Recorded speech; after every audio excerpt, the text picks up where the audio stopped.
saloon, 3 in Konkani and 3 instrumentals. And this is most romantic one because all my friends used to tell me long time back to record some song like that because that music is dying in blah blah blah blah. So I just see one incident used to happen in Club Club Nacional.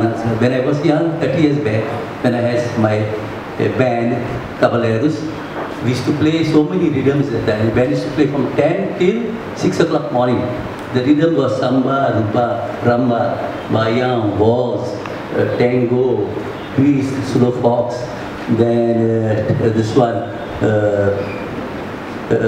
this disco, they started at that time, and many other rhythms, and we used to entertain them, and it was very happy. And my last session after 3 o'clock used to be quite very romantic, and my friends used to bribe all the musicians, and used to tell me, Emiliano, just play violin, some romantic song, we would like to dance with our chicks.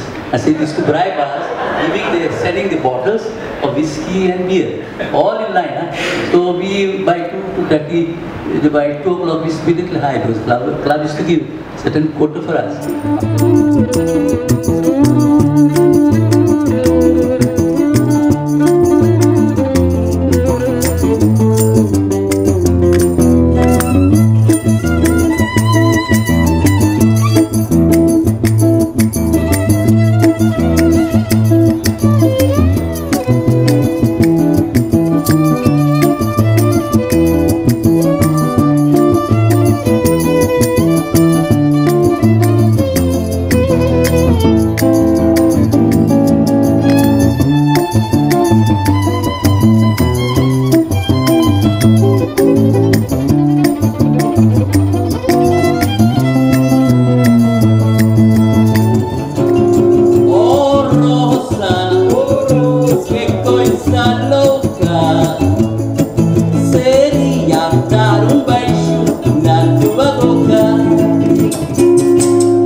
Song